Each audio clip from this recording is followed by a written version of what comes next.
Good day, everyone. I'm gonna talk about the clinical interview. So, define a clinical interview is a conversation between a psychologist and client that is intended to help the psychologist diagnose and treat the patient. So, it is the first of the series. The chapter is on assessment. So, because assessment is closely and uniquely associated with the identity of clinical psychology. So, any assessment technique used by a clinical psychologist should possess the qualities of validity, reliability, and clinical utility. So, an assessment technique has validity to the extent that it measures what it claims to measure. So if you've taken certain intelligence or personality tests, perhaps on the internet or in popular magazines, and wondered, does this really measure what it says it measures? So you were wondering about validity. So the technique has reliability to the extent that it yields consistent, repeatable results. So if its results depend on when or where or how the technique was administered, its reliability might be questionable. So finally, assuming that technique is used in clinical settings, it should provide clinical utility as well. Even the most valid and reliable tests ever created wouldn't be helpful to a clinical psychologist if it didn't benefit the clinician and ultimately the client in some meaningful way. Is the most pivotal element of the clinical interview is the person who conducts it, the interviewer. So a skilled interviewer is not only a master of the technical and practical aspects of the interview, but also demonstrates the broad-based wisdom about human interactions it entails. So a general skill for an interviewer is first quieting yourself. This does not simply mean that the interviewer shouldn't talk much during the interview. So what should be uh, quieted is the interviewer's internal self-directed thinking pattern. To the extent that interviewers are preoccupied by their own thoughts, they will struggle in the fundamental task of listening to their clients. So next is being self-aware is another important skill for clinical interviewers. So this self-awareness should not be confused with the excessive self-consciousness exemplified by should be minimized. So the type of self-awareness that should be maximized is the interviewer's ability to know how or he or she intends to affect others interpersonally and how others tend to relate to him or her.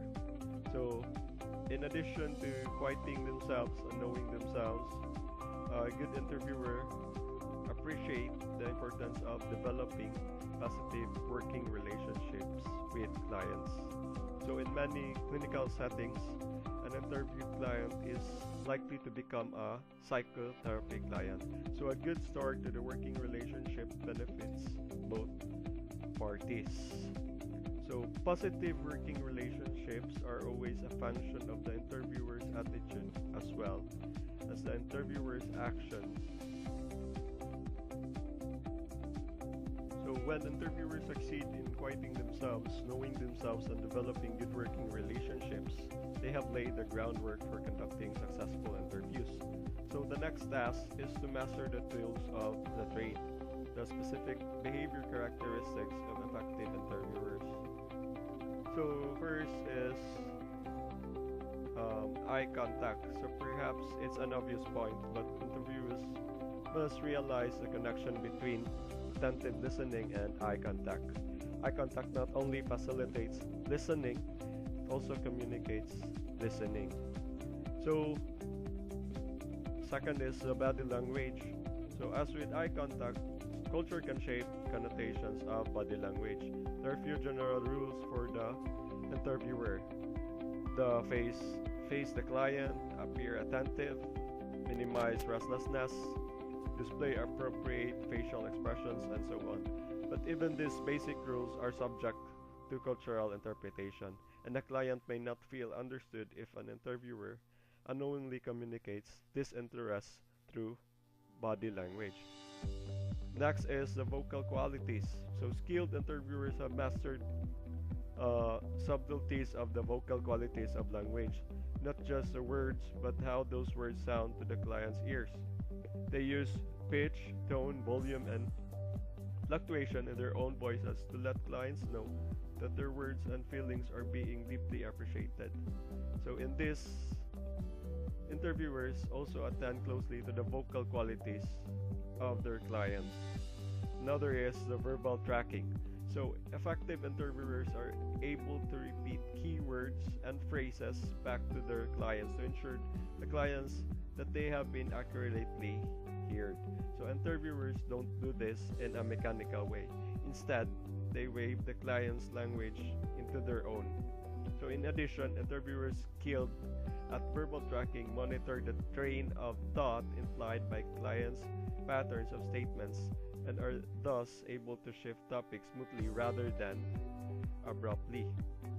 And finally, referring to the client by the proper name. So it sounds simple enough, but using the client's name correctly is essential. Inappropriately using nicknames or shortening names, omitting a middle name that is in fact an essential part of the first name, rather than title followed by surname, are presumptuous mistakes that can jeopardize a client's sense of comfort with the interviewer. So, although interviews may vary drastically according to the setting, purpose, and other factors, several components are universal to interview, like rapport and technique. So, rapport refers to a positive, comfortable relationship between interviewer and client. When clients feel a strong sense of rapport in interviewers, they feel that the interviewers have connected with them and that the interviewers emphasize with their issues. So in this situation, clients tend to disclose more information and invest themselves further in the interview process that they might have otherwise. So next is the technique.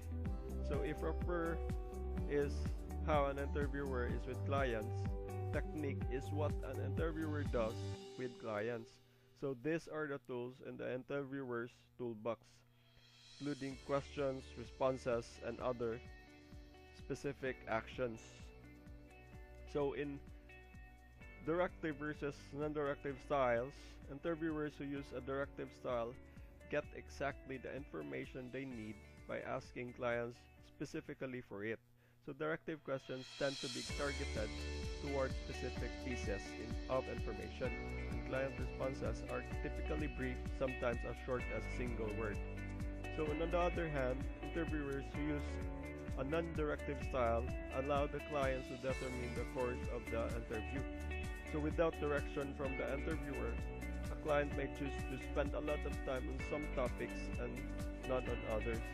So certainly both directive and non-directive approaches play an important role in interviewing. So direct questioning can provide crucial data that clients may not otherwise choose to discuss. So indirect questioning, conversely, can provide crucial information that interviewers may not otherwise know to inquire about it. If instead of direct questions listed,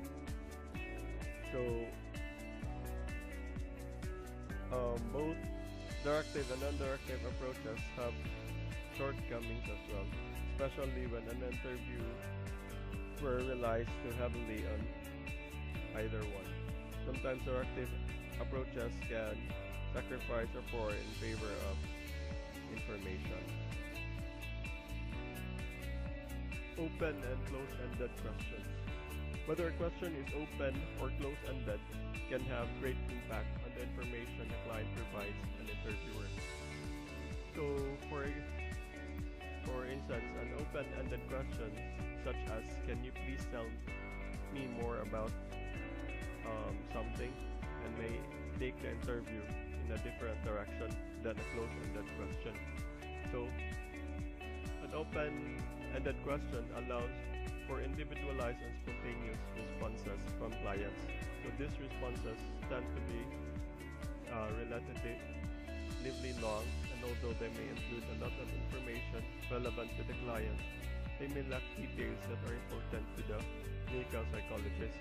So close-ended questions allow for far less elaboration and self-expression by the client, but yield quick and precise answers.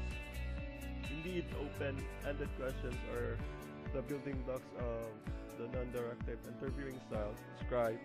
So whereas the directive interviewing style typically consists of close-ended questions, acknowledging cultural differences. So when cultural differences exist between interviewer and client, which happens quite frequently, especially if we define culture by ethnicity, gender, religion, age, or a number of other variables, it is often wise for the interviewer to acknowledge these differences. So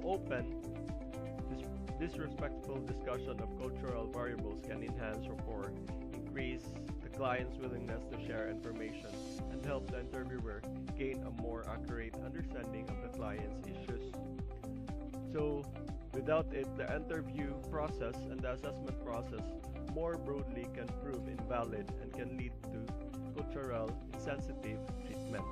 So in many cases, it is appropriate for the interviewer to directly inquire about cultural background to become more informed about the client's perspective. So of course, questions should be asked sensitively rather than callously. So the purpose of the interview, after all, is not for the client to educate the interviewer. So the interviewer should continually seek other sources of information about specific cultures, written, experiential, or otherwise, to increase their cultural awareness. So the topic I have been discussing, in summary, so in like any assessment technique, the clinical interview should be reliable, valid, and clinically useful, as what I've said before. So the clinical interview is a core element of psychological assessment. So skillful interviewers are adept at quitting their internal self-talk to enhance attentiveness, being self-aware, particularly regarding the responses they tend to elicit from others, and developing positive working relationships.